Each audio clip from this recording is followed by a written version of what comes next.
শুরু করলাম বর্তমানে যে তেলের যে দাম, এই তেলের দাম হলো অনেক বেশি।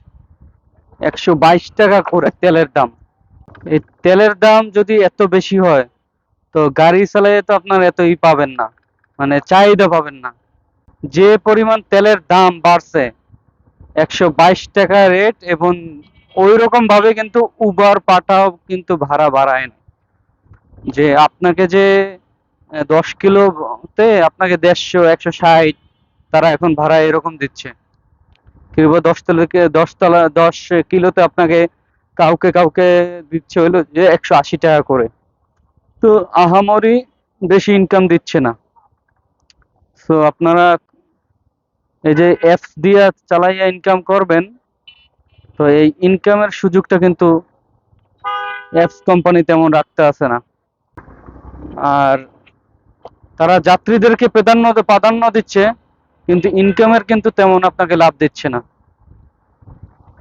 আর দেখবেন যে পাঠাও যদি যারা নতুন শুরু করতে চান, তারা আপনারা করবেন কি, 3টে অ্যাপ চালু করবেন, একটা ইনড্রাইভ, একটা পাঠাও, একটা উবার। তো যে অ্যাপসে কল আগে আসবে ওই অ্যাপস ধরে আপনারা ইনকাম করবেন। মানে যে অ্যাপসে দেখবেন যে ভালো রেটিং দিচ্ছে বা ভালো অর্ডার আসছে, এবং টাকাও বেশি দিচ্ছে, ওই অর্ডারটা পিক আপ করবেন। এই ইনড্রাইভে মাঝে মধ্যে অনেক লাভ দেয়। আর শীতকালে পাঠাও চালানো কিন্তু খুব কষ্ট। রাত বাজে 7টা 8টা, তারপরে দেখুন রাস্তায় কি জ্যাম। আর আমি এই যে লিভো গাড়ি চালাই, লিভোতে একসময় আপনার মাইলেজ পাইতাম কত, 60। তখন আমি 45 বা 40, 45 এভাবে চালাইতাম। কিন্তু এখন হয়তো আমার চালানোর উপরে ডিপেন্ড করে, 80, 70, যার কারণে আপনার মাইলেজ কমে গেছে। এবং হয়তো আরেকটা জিনিস আছে, টেপিট অ্যাডজাস্ট ঠিক মতো করি নাই। এই টেপিট অ্যাডজাস্টের কারণে হয়তো অনেক সময় সমস্যা হয়, মাইলেজ কমে যায়। ব্যাটারি যখন পুরান হয়ে যায় তখন কিন্তু ব্যাটারিতে চার্জ দেয় না। তাই আপনারা করবেন কি, ক্যাপাসিটর কিনবেন 35 ভোল্টের।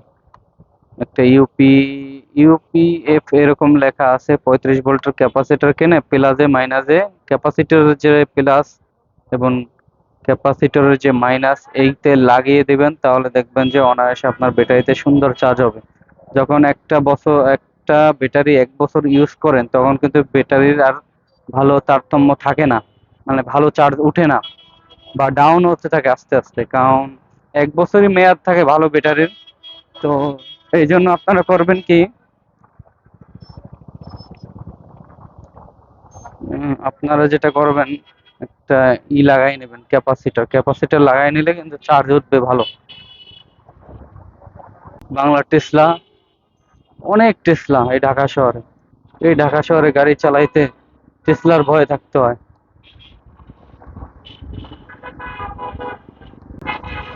দেখবেন যে আপনি সোজা যাচ্ছেন, কিন্তু টেসলা এসে আপনার লাগাই দিস, তখন আপনি কি করবেন? যখন ভাড়া মারবেন, তখন এরকম একটা মোবাইল স্ট্যান্ড কিনে নেবেন। তো মোবাইল স্ট্যান্ড যে কিনবেন, এখানে একটা কথা আছে, কিনলে তো হবে না, দেখে শুনে ভালো বুঝে কিনতে হবে মোবাইল স্ট্যান্ড।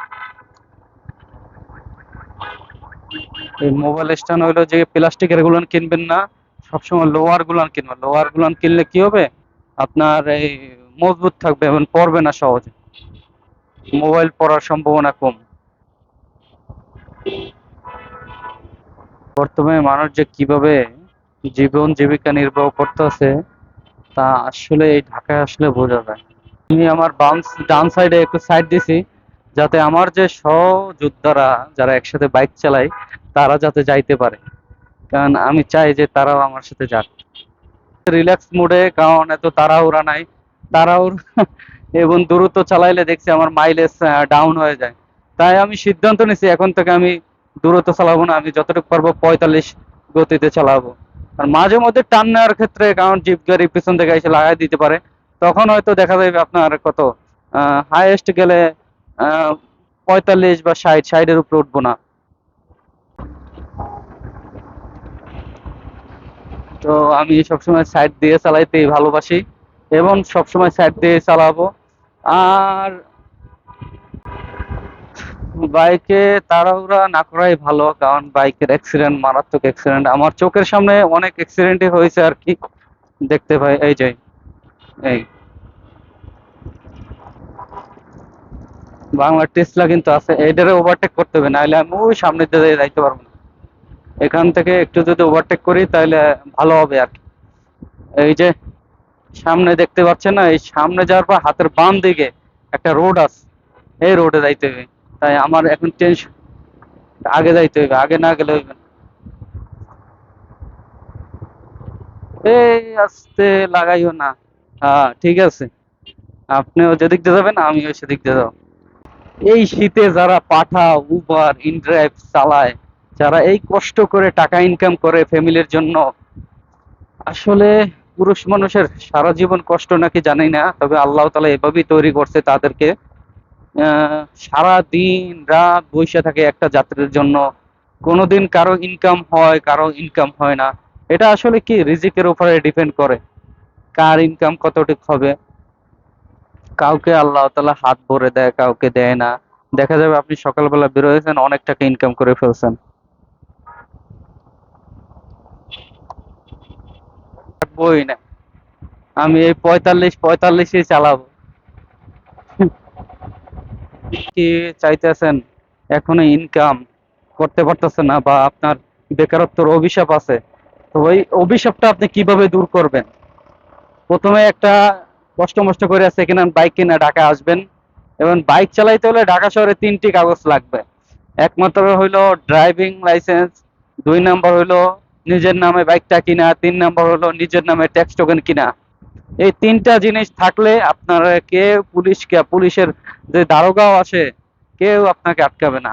আর তৃতীয় তো শেষ করলাম, তো তারপর আপনারা উবার পাঠাও অফিসে যাবেন, ইনড্রাইভ অফিসে যাবেন, যাওয়ার পর আপনারা বাইক এর কাগজপাতি দিবেন, যেগুলো চায় তারা, তাদের যে ডিমান্ড আছে দিবেন, তারপর তারা অ্যাকাউন্ট খুলে দিবে। অ্যাকাউন্ট খুলে দেওয়ার পর তাদের শর্ত মতো আপনারা এই যাত্রী বহন করবেন।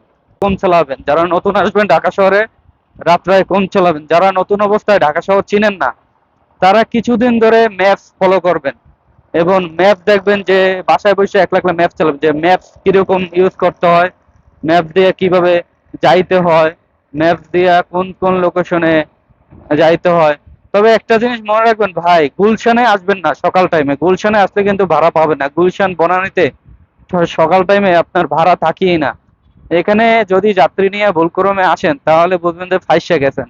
আবার যেখান থেকে যাত্রী পাইছেন ওখানে যাইতে হবে, কারণ গুলশানে সকাল টাইমে ভাড়া থাকে না। আর ভাড়া নেওয়ার জন্য আদর্শ টাইম হলো সকাল 8টা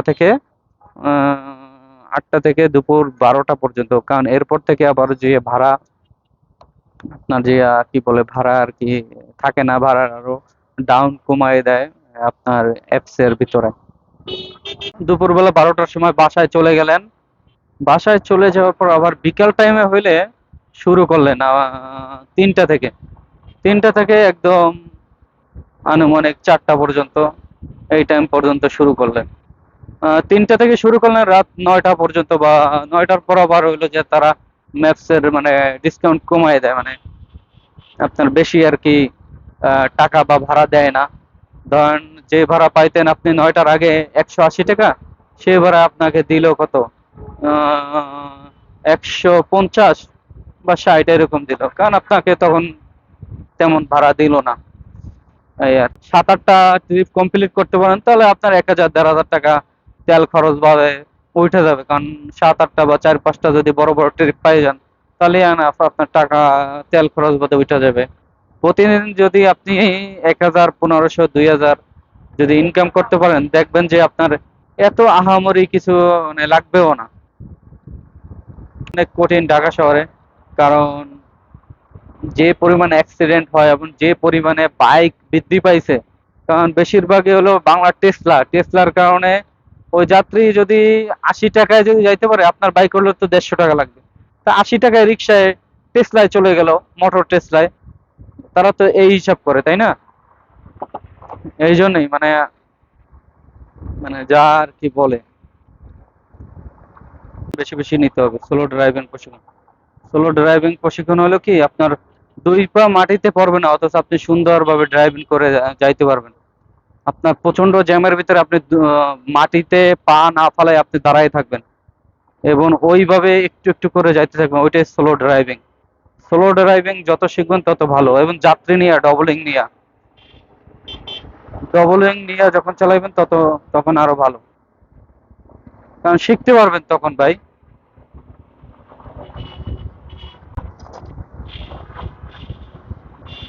যে সামনে কিন্তু জ্যাম, এখন একটু টানতে হইবে, না টানলে হইবে না, এই যে একটু টাইনে যাইতে হবে।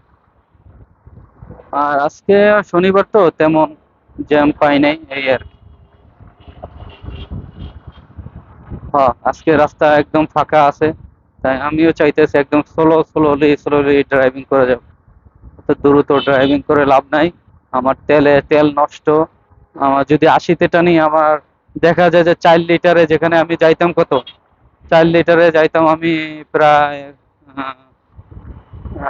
220 কিলো যাইতাম 4 লিটার তালে। সেখানে আমার বাইকে এখন যাচ্ছে 180 কিলো, 160 কিলো, 170 কিলো। এই যাওয়ায় তো আমার পোষায় না। যখন গিয়ার বেশি থাকে, তখন বাইক থেকে দেখবেন যে একটা শব্দ আসে। এই শব্দটা হইলো যে goat goat goat goat goat goat. মানে সে আপনাকে বুঝাইতে চাচ্ছে আপনার স্পিডের চাইতে আপনার গিয়ার বেশি। এই গিয়ারের কারণে আপনার বাইক মানে দ্রুত স্পিড উঠতে পারতেছে না, আপনি গিয়ারটা কমান। এটা তার ভাষ্য মতে তাই বোঝাচ্ছে, কিন্তু আমরা বুঝি না, গট গট সহ টান দিই। এই জন্যই তো আপনার এইটা ভালটা নষ্ট হয়ে যায়। একটু যাইতে দেন না ভাই, এরকম করেন না ভাই। মোহন মাঝি খবরদার, আমার তোরি যেন ভেড়ে না, আমার নৌকা যেন ডুবে না। মোহন মাঝি খবরদার, মস্ত হলে রোহিণী আর মাঝি, মন মাঝি রে, ফুল কোন ধরা।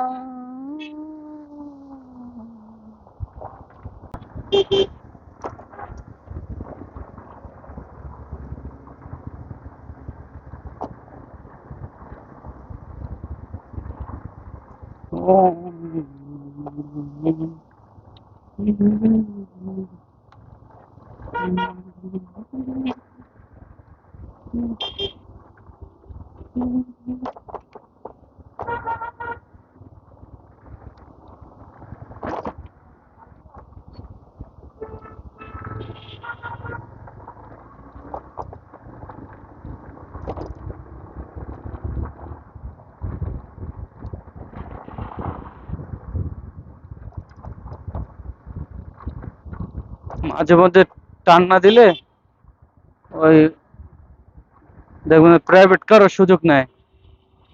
সুযোগ মানে মারাত্মক লেভেলের সুযোগ, একটু সাকটু সুযোগ না। এই তারা করবে কি, আমাকে পিছনে ফেলাইয়া তারা সামনে চলে যেয়ে ব্যারিকেড দিয়ে রাখবে। তো আমি তো চাই না যে আমাকে ব্যারিকেড দিক। একটু সাইড দাও ভাইয়া।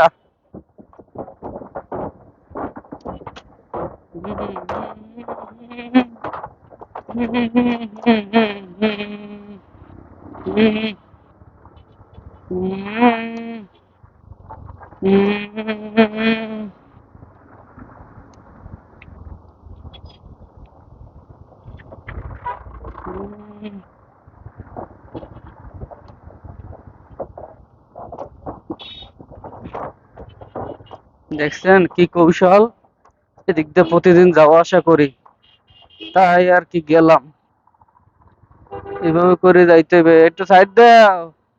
আর আমার সাথে এরকম করো না ভাই। যতই জোরে চালাও না কেন, জোরে চালাইলে কিন্তু লুকিং গ্লাস দেখা যায় না। আমি কত সুন্দর লুকিং গ্লাস দেখি, ফলো করি। আর যতই জোরে চালান, লুকিং গ্লাস কিন্তু দেখতে পারবেন না, কোনো লাভ নাই তাদের। কারণ আমি এখান থেকে চলাফেরা করি, আমি যে টেকনিক জানি ওরা কেউ কোনো কিছু জানে না। ওস্তাদ যাইতে দাও, ওস্তাদ যাইতে দাও, ওস্তাদ যাইতে দাও। পারবে না।